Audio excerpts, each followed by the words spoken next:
Hello, everyone. Welcome to the Wednesday night edition of Game On here on News Central Television. My name is Babatunde Koiki. Always a pleasure to bring you the finest 1 hour of sports anywhere on the African continent, especially as regards Nigeria, because there's always something going on in sports. It's emotive, it's action-packed, action-filled, never stops, never quits. Of course, we're streaming live on YouTube, and of course, we're also available on our social media handles as well. You can see them on the screen, and the handle you can use is at News Central TV. Thank you again for joining us. It's a three-man show tonight.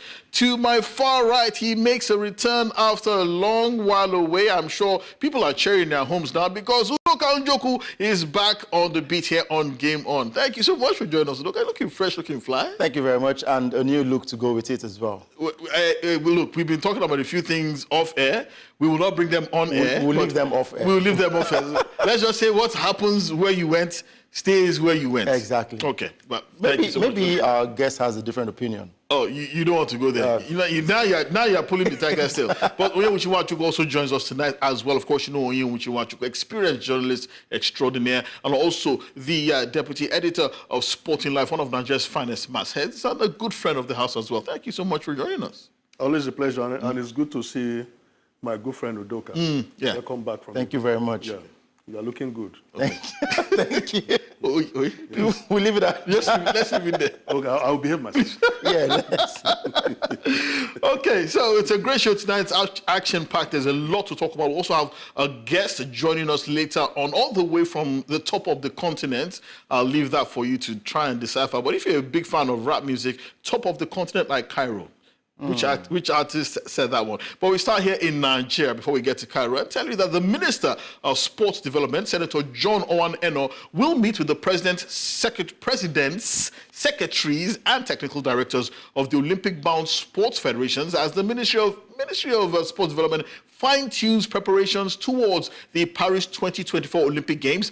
The program collaboratively involves notable bodies such as the NOC, that's the Nigerian Olympic Committee, the Paralympic Federation of Nigeria, and the Ministerial Podium Performance Committee in order to foster a synergy towards achieving Nigeria's objectives at this year's Summer Olympics. Senator Enoh stated that the training program is one amongst the various strategies of the ministry to ensure that Team Nigeria achieves success at the forthcoming Olympic Games in Paris, France. Now, this program is exclusively focused on working with the federations that have qualified to participate at the Games, as deliberations will also be focused on how to achieve Nigeria's objectives, which have been set forth at this Olympic Games, which is basically to win gold medals. Onye, I'm going to start with you. You get the impression that the minister, he means well. And he's done his best in trying to ensure that, the Nigerian sports remains competitive under him. He also mentioned that this this particular committee that is set up, the Podium Performance Committee under one of Nigeria's finest sports technocrats, was also instrumental to how well Nigeria did at the Africa Games in Ghana just a few months ago. But you get the impression that the Africa Games are here, the Olympic Games are here. There are two different levels of competition, and this basically coming weeks before the start of the Olympic Games? Well, today I want to officially protest that. Protest? When you have difficult questions, you start with me first. Because you are the elder here. You are the seasoned journalist. So you've been there, done that. When it comes to sharing, people don't remember the elders. But that's on a lighter note. I think I want to agree with you that these meetings are coming quite late. This is the Olympic Games, and it's barely weeks away. Yeah, weeks. Less than 6 weeks, actually. And time again, we have said it. Going back to the drawing board, that after the end of an Olympic Games, the preparation starts almost immediately. We were at the African Games, and we were able to gather information from other countries, how they prepared, how they went on training tour, the funding were available. They didn't have issues. So 2 weeks ago, we interviewed Olajide Olayinka on this show, and she was lamenting. She has already qualified for the Olympic Games, but she fell short of saying that nothing is happening. The only hope, she said on this program, was her coach that has taken her through some very rigorous programs, regime. And so what are we talking about? This meeting that has been called for tomorrow will still be the same thing. You know, they'll come and talk grammar and all that. But the issues are very basic. At the African Games, the bonuses and allowances have not been paid. True. These are very, very important. Those are the things we're talking about. And training grants have also been a major issue, a major sticking point. Shaqiri, it's not just the home-based athletes. Shaqiri was also on this show some weeks ago. I think Udoka was still around that time before he traveled. And he said they needed grants. They are not getting any support. So, and he made some valid points that even if the support will come, it should come on time. In a timely manner. It should come on time. So 6 weeks, I wonder how... The magic they're going to do. You have athletes that have been preparing for years, Udoka. Athletes who have been preparing since the last Olympic Games in Tokyo, who've been honing their skills, fine-tuning everything. They've had a blueprint that has been segmented month on month, year on year, leading up to this moment. And you get the impression that it is I don't know whether you get the impression, but basically what we are saying here in this country is a country that is preparing basically a month or 6 months, 6 weeks before, that wants to upstage these same athletes who've been preparing for the last 4 years, or some even as far as back the last 8 years. Yeah, true. You know, you talked about this meeting. One of the aims is to make the athletes go there and win medals, especially gold medals. You talk about these athletes who have been preparing for years. Where are the equipment? What facilities do these athletes have to train with?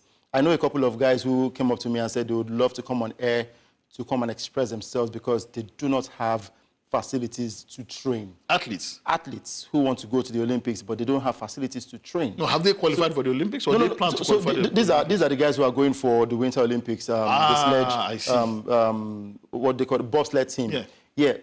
They complain. They say there's nothing happening, and we're having meetings. What would the meeting do for us to have a dialogue?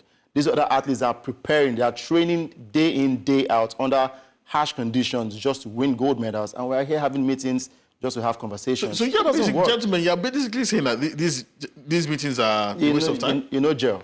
I'll put it that way. Well, they can hold their meetings and allowances, but how does it reflect? How does it translate to anything? Yeah. You know, what is the motivation? That statement, said it, that the last time we won gold medals, everybody knows that Atlanta 96. 1996. Yes, Choma, John, her stories were documented. Yeah, and also Chief Shagwedebami's impact in the role he played in ensuring that Choma Jonwa, after she had that drug issue, that she was rehabilitated, trained her and all that, and she was able to get that gold medal.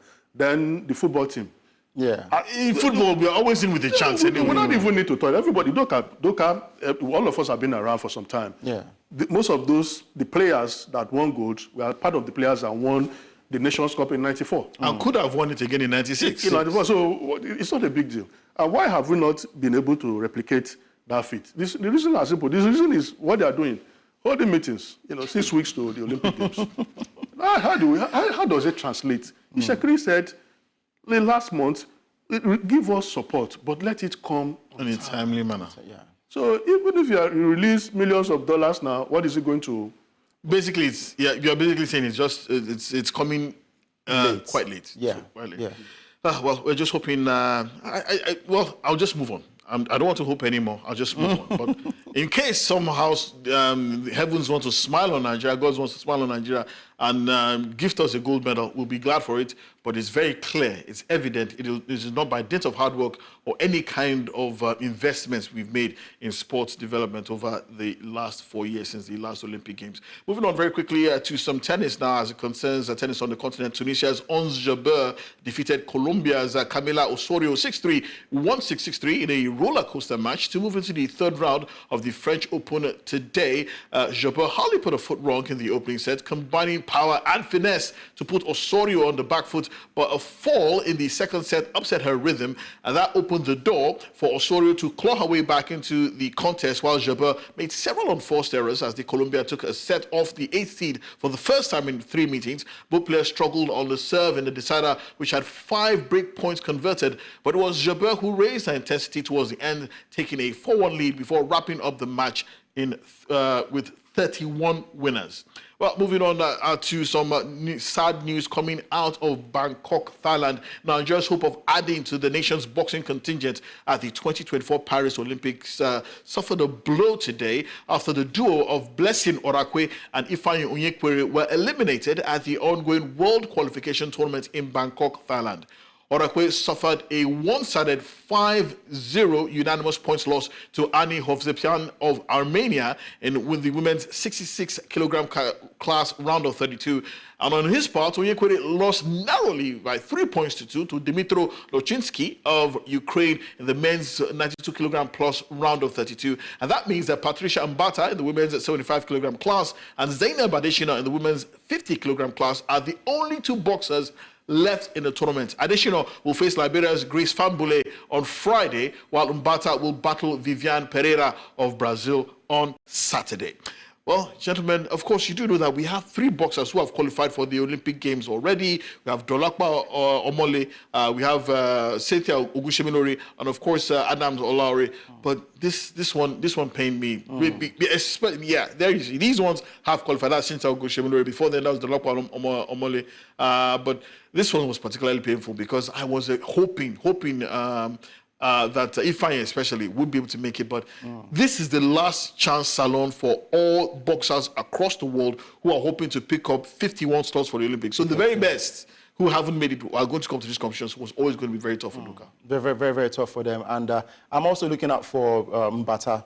Hopefully she can. She featured on our show some time ago. Yes, and, our very own Onyechi interviewed her. She talked about quite a lot how Anthony Joshua is an inspiration to her. Yeah. So I look forward to her winning her bout and getting the Olympic ticket to represent Nigeria. But for the boxers who lost, yes, that's Mbata on the screen. Very pretty lady, and had a conversation via WhatsApp with her. So Udoka, focus. Yeah, so I'm looking forward to her getting into her fight and winning and qualifying for the Olympics because she has a lot to offer. And I'm sure if she makes it to the Paris Olympics, Nigeria should be assured of a medal, be it bronze, silver, or gold. But for the ones who crashed out, hard luck. I would say hard luck, but we still have a chance for 2 other boxers to qualify, so good luck to them. Well, still talking about boxing, the International Boxing Federation will join World Athletics to offer prize money to the top finishers at the Paris 2024 Olympic Games. All the Olympic champions and medalists of the Olympic Games will be awarded prize money with the main motivation to support athletes, coaches, and national federations. It will also serve as a reminder on the IBA's commitment to delivering the best support for its athletes based on their hard work and dedication to the sport of boxing. IBA President Umar Kremlev announced that the Olympic gold medalists are eligible to fight for the champions titles at the IBA Champions Night event. And he insisted that the athletes and their efforts must be appreciated and noted that the IBA will offer opportunities and invest considerably to the boxers since they are a focal point. And as a federation, they will continue to support them at all levels. Now, this is another interesting take. You do recall that World Athletics mentioned earlier on that they will be rewarding athletes who win events at the Olympics, even if it's in the relays, if it's individual events as well, they will be rewarded. Now they're now being joined by the global boxing body as well. Is this the new way for the Olympics? Is it going to serve as a greater motivation?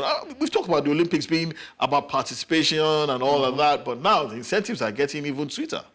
Yeah, these are good times for boxers. You know, the spirit behind the Olympic Games is participate, but so for some developing countries, you can say that about maybe where things are well organized, but for developing countries like Nigeria, some countries in Sub-Saharan Africa, boxers go through a lot.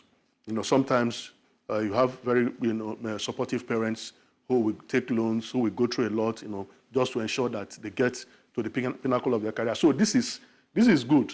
At the end of the day, if he wins bronze, silver, or gold, you can be rest assured that. And they want to reward not only boxers, but even the coaches as well, who do a lot. We must mention that the coaches also do a lot. The coaches too, because these boxers have coaches. They are footballers who discover them when they are very young, give them support. I know what some of these coaches have gone through. Sometimes they take these athletes as their own children, biological children. Spend their own money to develop them. But for the federation, I have some doubts. There are federations that have invested. I would not support some federations reaping from where they did not sow. So, yeah. So you can't just stay and say, okay, because the athlete won medal, then want to be part of it. You must show evidence that you also invested in these athletes. Some of these athletes, when you go, like Udoka said, when you go to the stadium, where they train is like it's like a dungeon at times. And even the kind of motivation that some will tell you that they probably eat maybe 2 puff before they go into boxing bouts and sparring rounds. Before you guys start lifting weights. The anger to do boxing. Oh, yeah, true. But I was also going to ask, even if we talk about the federation, it is their duty to support and sponsor these boxers, these athletes. So whatever prize money the boxers get to win, does it have anything to do with the federation? That's what we're saying. That's the story said the coaches, athletes, and federations. Yes. So I don't know how they're going to streamline that, but from the experiences we've had here, how can you now want to claim when you did not invest? So you must invest. I think that should also force the federation to start investing in the boxers, knowing fully well that if they win, something is coming in return. I know of the China example. The state will invest in athletes from the cradle. So, but when they start winning medals, when they start winning prizes, then there's a certain percentage that goes to the state. That's understandable. You have. So you have no problem with that kind of model? No problem, but you must also. You must show working. You must also play some roles, very crucial roles in the development of the athletes, whether boxers or players or tennis players. You must show that you have played, very, very important roles. You can't just sit down somewhere because you're a federation.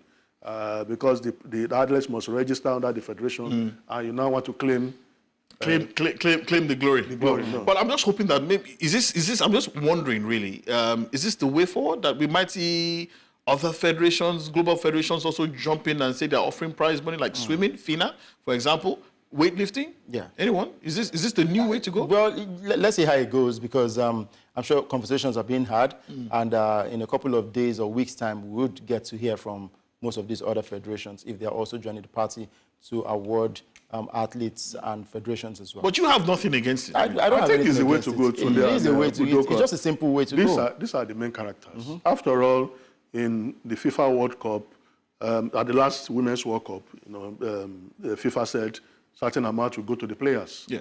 It created problems here. Some things that are simple elsewhere they become so problematic here, complicated. The federation now said they have already agreed on certain amount, and what FIFA said is not going to be obtainable. But FIFA, in its wisdom, said certain amounts should go to the players. Yeah. They are the main characters. They are the athletes. I don't think anybody goes to the Olympics or the FIFA World Cup to go and watch the administrators or the coaches. No. The only ones going to see the players. What are we watching the administrators for?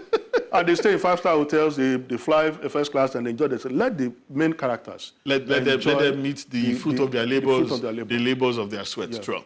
Very true. Still talking about boxing now, but on the professional ranks. Tyson Fury's rematch with Alexander Usyk will now take place on Saturday, the 21st of December in Riyadh. Saudi Arabia's chairman of the General Entertainment Authority, Turki Al-Sheikh, has announced. Usyk, of course, emerged victorious via split decision when the rivals met earlier this month to become the first undisputed heavyweight champion since Lennox Lewis in 1999. It had been a well-publicized lead-up to the fight with the Fury-Usyk contract, including a rematch clause, which is also causing controversy now. Fury had seemingly been in control of the fight at the midway point when Usyk made a stunning breakthrough and a thrilling ninth round, seeing the Ukrainian threatening to stop the Gypsy King, who received a standing count. And Frank Warren, who is the promoter of Tyson Fury, he says he's confident that Fury can make the required adjustments to avenge his first career defeat the second time round. Now, gentlemen, I'm sure you followed that fight as closely as anybody on this planet. The first undisputed heavyweight champion of the world in the heavyweight division is Alexander Usyk, undefeated. He was also undisputed in the cruiserweight ranks as well. The first man to be undisputed in both the cruiserweight and heavyweight ranks. Now, there is going to be a rematch. But in this rematch, will it be repeat or revenge? Repeat. I don't see, yes, because I saw that, I had to stay up to watch that fight, and I had my money on Usyk to win that one. And I was Why? Why did you have your money on you? Number one, firstly, because Tyson Fury isn't a thorough boxer for me. In my own opinion, he's not a thorough boxer. When I watch people the boxers, I feel like, come on, what exactly does Tyson Fury bring to the boxing ring? Size, boxing IQ, movement, reach. Unpredictability, Go back to when we used to watch Mike Tyson, Lennox Lewis, I was going to say Muhammad Ali. These are boxers. When you see their craft, you would understand that these guys know exactly what they're doing in the boxing ring. I saw Alexander Usyk, and he looked like he had a goal. He knew exactly what he wanted, and he took down Tyson Fury. Sad enough, they said it was a unanimous decision. I'm like, no, split decision. In your opinion, it was unanimous? Yeah, well, I was hoping for a major knockout of Tyson Fury because the guy talks too much. Come December 21, Usyk will still take his glory. Oh yeah? You think so? Revenge or repeat? Yeah, I think it's repeat because Usyk is a monster. Yeah.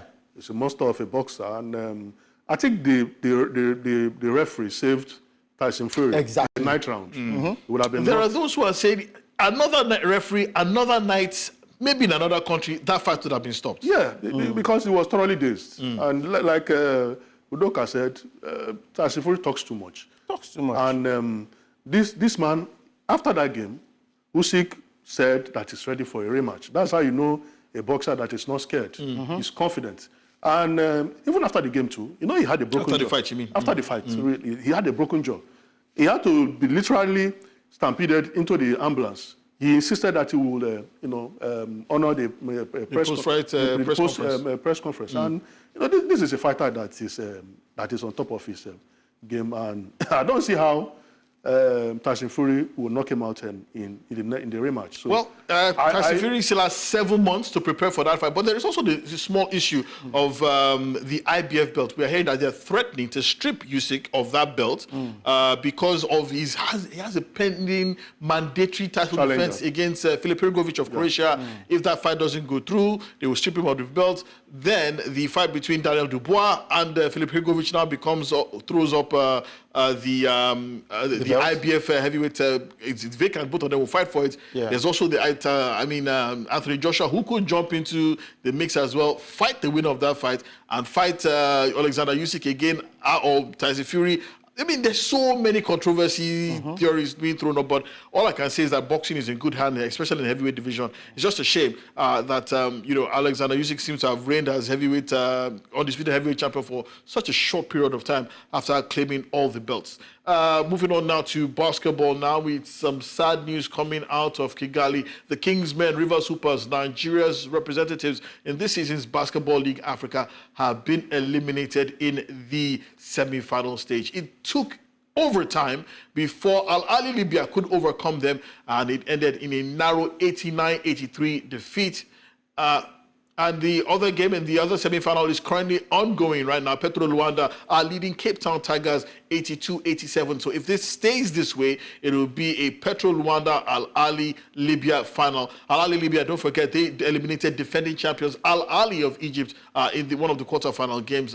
And so it's sad end, or well, they should raise their hands and they should be proud of their performance. Of course, they should be proud of their performance because not everyone thought Rivers Hoopers were going to get this far. On this show, we did not give them any kind of chance. Exactly. I also didn't give them a chance. I said, no, these guys are not going to go far because there was no tournament to train with. It's currently, to cut you short, the graphics right now on the screen show that game is now 87-82. Cape Town Tigers have narrowed the deficit somewhat, but the game is still ongoing. Yeah, so for Rivers Hoopers, the only tournament they had to serve as a form of preparation was the Louis Edem Exactly, which you covered, yeah. Yeah, you get, so how many tournaments do we even have for these players? That's what we're talking about. No league. The Olympic Games, the athletes, what do we have to fall back on? There's no basketball league for over 6, 7, 8 years, as far as I can remember. There's no basketball league for them to play. These players train in Port Harcourt, and they acquired a couple of new players. And I'm like, come on, how it is disappointing to state that basketball is almost dying or dead in the country, and the pride of Nigeria, the pride of Rivers, go out there in a tournament as big as the Basketball Africa League, make it to the semifinals it's a huge plus. It's a huge plus for them. And they still have a chance. Against all odds. Against all odds. And they still have a chance to finish third because they will play the third place game against later this week. Possibly against Cape Town Tigers. But that game, currently now, the current update, it is 92-84. Petro Luanda still lead by as much as 8 points. Onye, River Supers, they must commend themselves for a creditable showing. I think this is the first time a Nigeria team has gotten this far at the Basketball League Africa. As far as I'm concerned, they are winners. Because there is very good progress. The last time they competed at this tournament, quite Falcons also were there, but they didn't make any appreciable impact. Got to the semi-final amongst the best on the continent and amongst clubs that are well run. They don't have funding issue. They have basketball league in their country. These players are well motivated. So I think kudos. That's something the River Supers are doing so well. Maybe the River State government is able to support them very well. Release money to get some players to beef up the team and all that. Our worry, like every other person, is that they come back here. They come back to a situation where nothing is happening. No, we've heard the NBBF said that the new league is going to start very, very soon. The new league season is going to start very, very soon. They put out a press release, I think last week as well, also listed the teams that will be competing in the Atlantic Conference and the Savannah Conference as well. We're just hoping and praying that this is exactly what will happen. Because you get the impression that if we do have a competitive league here in Nigeria, that Nigeria's representatives will be able to compete even stronger and even better on the continent. Yeah, you talk about the leagues. Firstly, we've heard this before. Now, if this league eventually starts off tomorrow, where are the clubs? How many clubs can we proudly state that are well run? I only know about Hoops and Reeds, Reverse Hoopers, and a couple of other clubs, probably in Abuja and thereabout. How many clubs? Where's the Lagos Highlanders of? Yes. I mean, Dodan Warriors, Dodan Cadets. Where are these players? How long do they have to bring up players together to participate in a league? I'm sure they're currently preparing. But the real question is, are we overflogging the importance of a league? Because look at the Nigeria Professional Football League. It is a league. Against all odds, it does go on. But when our teams get onto the continent, they are plastered black and blue. And you ask yourself, why is it not? How key is this league that we keep mouthing and pressing on about? How key is it in helping the aspirations of these clubs? There's a huge difference. When you watch the Confederations Cup and the CAF Champions League, they are serial winners. Maybe once in a while, some clubs outside that circle will win. They are serial winners. El Ali, Zamalek, TP Mazembe, Esperance. These are clubs that are well run. These are clubs that buy players, national team players, captains of national teams, and their clubs, and they are well motivated. Their traveling arrangements are top notch. They know they get coaches, very, very good coaches, and they pay as at when. So this is very different. Very different. Here you have won the league title. About 3 or 4 players have gone to Rwanda, some in Tanzania. And you can't blame these players. They want to earn money. Some of them are already in the twilight of their careers. Leave the ages you see on their distance aside. They know that they are already, so they need to make some money. Before they call it quits. So it's a different ballgame. Different kettle of fish. Okay. Well, finally, in this part of the show, let's tell you that, let's move to international basketball and tell you that the NBA playoffs are currently going on. We settled the Eastern Conference. The Western Conference is still remaining to be settled. And the Minnesota Timberwolves, they claimed a crucial 105-100 win against the Dallas Mavericks early today to stay in contention for a place in the NBA Finals. Trailing 3-0 in the best-of-7 series, the Timberwolves knew anything but a win would end their season in Dallas. Anthony Edwards led the scoring with 29 points, while the Big Cat, Karl Anthony Towns, chipped in with 25 points. Minnesota started strongly and boasted a 12-point advantage in that first quarter, but they were unable to maintain their lead as the 5th-seeded Mavericks fought back and became a back-and-forth encounter until Towns scored a 3-pointer with just under 6 minutes left to play, giving the Timberwolves a 92-90 lead, and the visitors did not fall behind again from that point in the game. So we'll be, of course, on Monday, we'll have Kayode Ahmed, our NBA specialist from the United States, joining us to take a look at the NBA playoffs and see if there might be, he can predict a possible winner. You're still watching Game On here on News Central. We'll take a short break. When we come back, it's football all the way. Thank you for staying tuned. You're still watching Game On here on News Central Television. It's time to talk football now. And great things are going all across the continent. And we start from Nigeria here, especially Lagos, where Super Eagles and Leicester City midfielder Wilfred Ndidi has reaffirmed his dedication to grassroots football development in Nigeria, emphasizing the impact of quality facilities to aid the growth and development of young footballers. Ndidi visited the Maracana Stadium in Ajegunle, Lagos today to oversee the impact of his donation towards the recent renovation and upgrade of the facility early this year. Yeah, so he was talking quite extensively about how it is important to have quality facilities in order to help to develop players. And we'll just take a quick listen to Wilfred Ndidi, who was speaking to our very own Okwe Adebari. Yeah, well, gentlemen, of course, you can see here, the donation that Wilfred Ndidi has gone on to create. There are 6 five-a-side pitches here. There's a full. Okay, let's just really take a quick listen to Wilfred Ndidi. And special thanks to Mr. Yemido, who also made me understand was like to actually do this. And I'm very, very honored. And so he tried to explain to me the project, and then I said, oh, I'll get involved. And I tried to also donate the hostel for the kids. It's going to go a long way, because when you see the kids, the way they're playing, they're actually happy. And then, sometimes when we go like in the streets, we play on the road, we get injured or something. But, having facilities like this is kind of an encouragement, knowing the fact that you actually have something to look up to, and then, where you can actually practice and train for the future, Our football will be amazing, trust me, like we actually underrate grassroots football, because grassroots football, everybody wants to play. The children, the kids, they want to play with all smiles, happiness and all. But when we nurture them from that age, it actually gives them more confidence to believe in themselves, to actually go forward.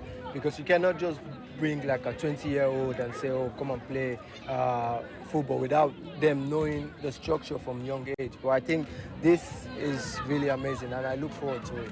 Chairman of Canal Sports, Yemido, added that the project aims to nurture young talent by providing top-notch facilities. It's a long journey, and it's not only us. We have other stakeholders. We have the chairman of Nigerian local government, LGA, on we have Lagos State government, we have Lagos State MP, and you have my own we have Nathaniel Boys Football Club that is using this as a base. It's part of us giving back to the community. It's interesting that Tony Bitoye is not here, because he seems to be a prophet. I remember the very first time that Tony Bitoye actually saw Wilfred Ndidi. I was there as well. After that match, he walked up to him. When he was playing for a youth club in Lagos called Nath Boys, Tony Bitoye walked up to him and told him that you will play for the Super Eagles one day. Hey. Eventually happened. But it's very key, gentlemen, that, we continue to invest in grassroots sports facilities, because they are the crucible, the nursery grounds for us to be able to get the very next generation of Nigerian footballers or even sportsmen. True. I'm just going to drop something here which might anger a few people. Football looks like what we've been investing in for years down the line. We have Mr. Ojiri, who comes in and develops direct basketball courts all across the country, but of what use are these facilities when we don't have players and leagues to feature? Where is the growth? But for Wilfred Ndidi, I would say kudos to him. Great stuff he's doing right there. Karim Adeyemi some months ago also came to the Maracana Stadium to do 1 or 2 things for the boys over there. And it's a good way to put Ajegunle in the light, because way back in the days, we used to hear bad things about Ajegunle, but now sports is beginning to grow there. Football is growing, and I hope that this continues for a long time. You remember the Mock Nations Cup in Ajegunle. You remember this particular pitch. It's a legend as far as Nigerian football is concerned. Some of the finest players that have played in the league, and even for the Super Eagles, some of them cut their teeth on this particular pitch. And seeing it now, as against what it used to be, it's amazing. Yeah, it's a culture in Ajegunle. Superstars are discovered in Ajegunle. And I thought, really, that some of the players that lived there, that were produced from there, should have even done it before Wilfred Ndidi. Ndidi never lived in Ajegunle. The likes of Ifeanyi Udeze, Samson Siasia, Jonathan Akpobore, these are superstars. Odoni Igalo? or John Igalo. You know, these are players, even Brownie Day, that, you know, came out of Ajegule, should have done this long time ago. And look at how it is taking the glory. You see, we have 774 local governments in this country. You can imagine if we have half of this kind of facilities spread across each local government, what would we do? You know, when we were growing up, there were facilities to play table tennis, to play football. You know, we complain about insecurity. You see dispirited young men, you know, going into drugs. But what facilities have we really? I come from an area where I see a lot of young men, but there are no facilities. Even if you are going to train, then it means you are going to, you know, transport them. You give them transport. But you can imagine if those facilities are within your neighborhood. The neighborhood. There's accommodation. Kids go there. Yeah. And the only thing it will take, one of these kids to get famous, play for the top clubs in Europe, and it becomes an inspiration. Yeah. Well, we'd like to thank Wilfred Ndidi again for giving back to a community that he had was never part of anyway, but he deemed it fit that he had to actually make it. He put his own widow's might back into the development of Nigerian football. Let's move on very quickly and tell you that matches were played in the round of 16 of the President's Federation Cup today, and some big scalps were claimed. Wiki Tourist lost 1-0 to EFCC Football Club of Abuja. KB United also defeated Akwa United 1-0. No, I'm not sure that's particularly correct. Yeah, they defeated Akwa United 1-0. Academy Warriors defeated Shooting Stars 1-0 as well. Ikorodu City and Inter Lagos played out a 1-1 draw, but Inter Lagos actually won 5-4 on penalties. Kwara United also played out a 1-1 draw with Abia Warriors before losing 4-3 on penalties to Kwara United, to Abia Warriors. Sokoto United defeated Eimba 1-0, and we hear that Eimba actually squandered 2 penalties in that particular game. Sunshine Stars also defeated Rivers United 1-0, while that game between Katsina United and Kano Pillars ended 1-1 before Kano Pillars triumphed 8-7 on penalties eventually. So the quarterfinal pairings, EFCC Football Club of the Federal Capital Territory will take on Kebbi United. It's El Academy Warriors of Borno versus Inter Lagos. Abia Warriors will battle Sokoto United, while Sunshine Stars versus Kano Pillars. There are only 3 MPFL club sides left in the quarterfinal pairing of fixtures of the Federation's Cup. That's amazing, Oye. Yeah, very amazing. I think, but there's nothing sacrosanct in football. No guarantees. These 3, one of them can easily go to the final. But I think the NLL chairman issued a statement last week where he, you know, was happy, expressed happiness that a lot of NLL teams are into the crucial stages. It's like a marked improvement from last season. You know, the FA Cup is for everybody.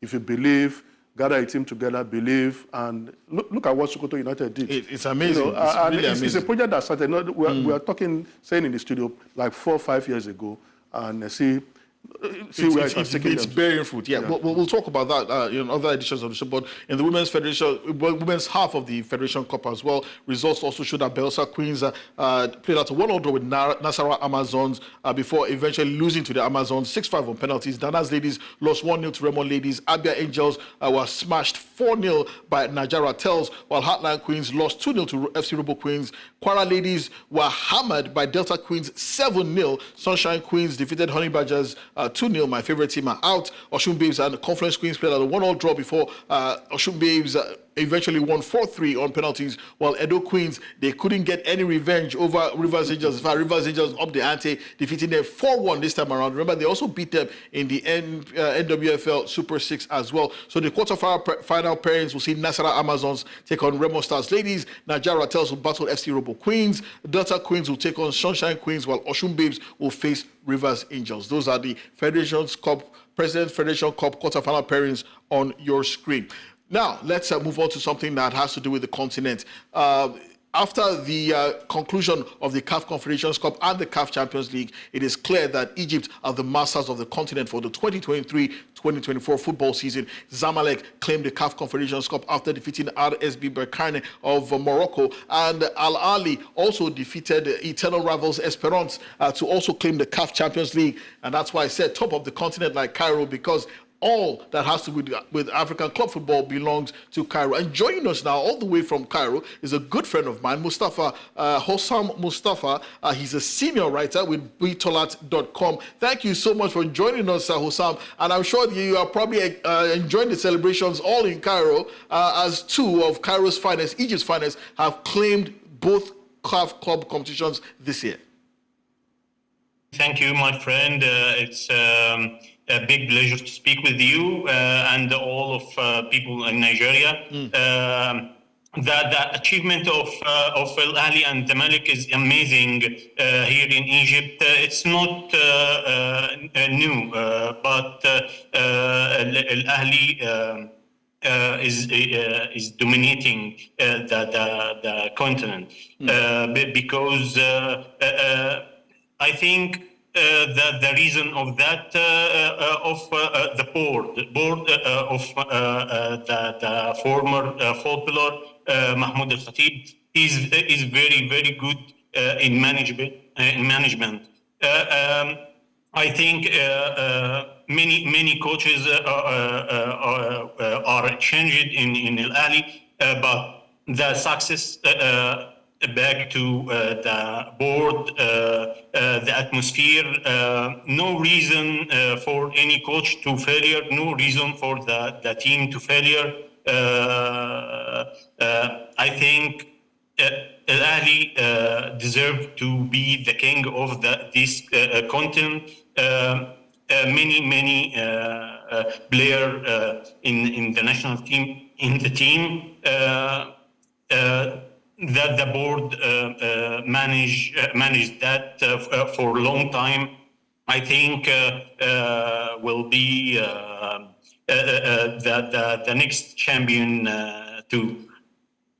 Well, Hossam, everybody knows Al Ahly. I mean, multiple champions of the African continent, African club of the century. But what about Zamalek, falling giants of African football? You know, they've been out of the reckoning in CAF Champions League for a while, but they actually won the CAF Confederations Cup, surprisingly in the minds of a lot of people. Is it safe to say that after all their troubles under Murtada al-Mansur, that Zamalek are back?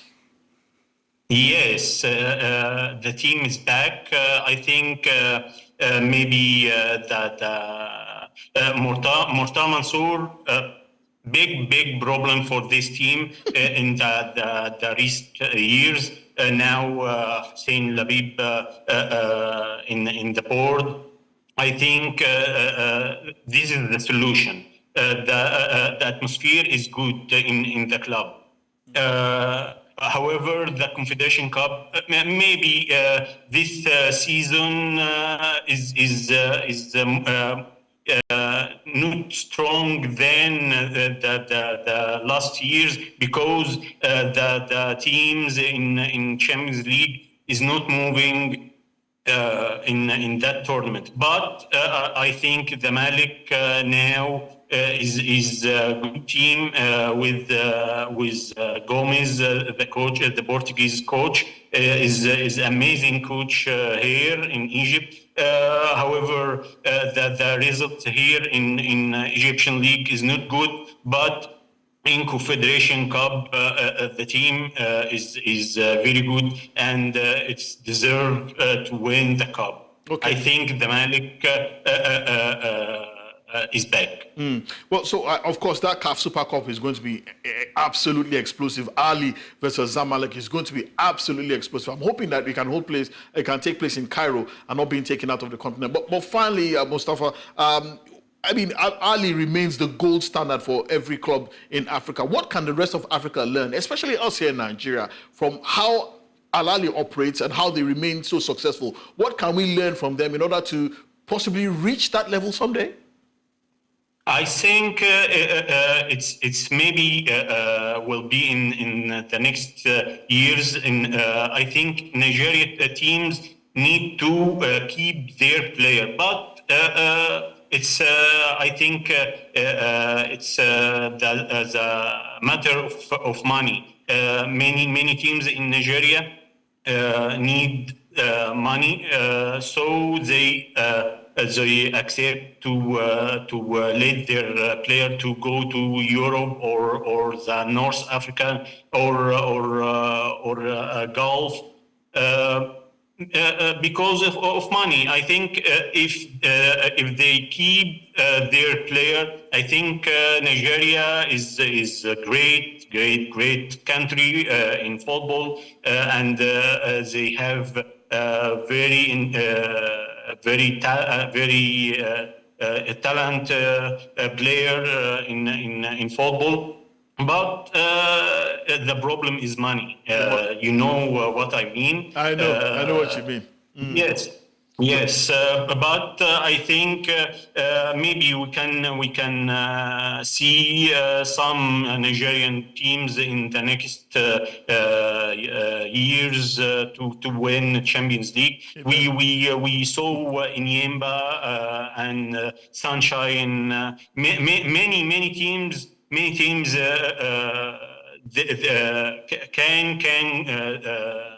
Can win the compete. CAF Champions League. Yeah, true. Thank you Yes. very much, Hossam Mustafa, my good friend, Thank all the way you, from thank Cairo. you. It's an absolute pleasure to have you on the show. Shukran and Habibi. We'll be talking to you some more in subsequent editions of the show. Thank you so much. Okay, thank you very much. Thank you. Yeah. Well, guys, I think he said it very clearly. Money. We need to invest in Nigerian football, keep our best players here in order for us to stay competitive, but easier said than done. If the best players don't go and play in Tanzania, there's really nothing that we can do. Definitely. Just to chip in, I know we're out of time. You know, when they let go of Peter Mosimane, a lot of people thought it was the end of Al Ahly. But look, investments matters a whole lot. Yeah, we have to leave. But thank you guys for joining us on the show. And of course, Udoka as well. Thank you. Welcome back. We're so glad to have you. Thank you to the guys behind the scenes who also made this possible as well. Lots going on the African continent as well. You know that Cameroon have continued their wahala. And of course, you do know that Bayern Munich have a new coach. They do have a new coach as well. Vincent Kompany is a new coach of Bayern Munich. But before we go, let's tell you the tragic tale of Edwin Valero. He was an exciting super featherweight and lightweight world champion. He was an animal in the ring, knocking out every single one of his 27 opponents. The first 18 wins, he scored them within round 1. And he was set to take the limelight away from the likes of Manny Pacquiao with his exciting style until he was arrested on suspicion of murdering his wife in April 2010. While in jail, Valero was found hanging from a bar in his cell with a noose made from his sweatpants. The exciting champion had committed suicide. Valero's Venezuelan family and friends were skeptical of Valero's death being suicide, suggesting that the police had murdered him. Even the president of Venezuela, Hugo Chavez, suggested that Valero and his wife were killed by, I quote, enemies of the state. But one thing remains clear, that boxing lost one of its genuine superstars and greatest talents. My name is Babatunde Koiki, wishing you a wonderful night. Game On returns tomorrow. Bye-bye.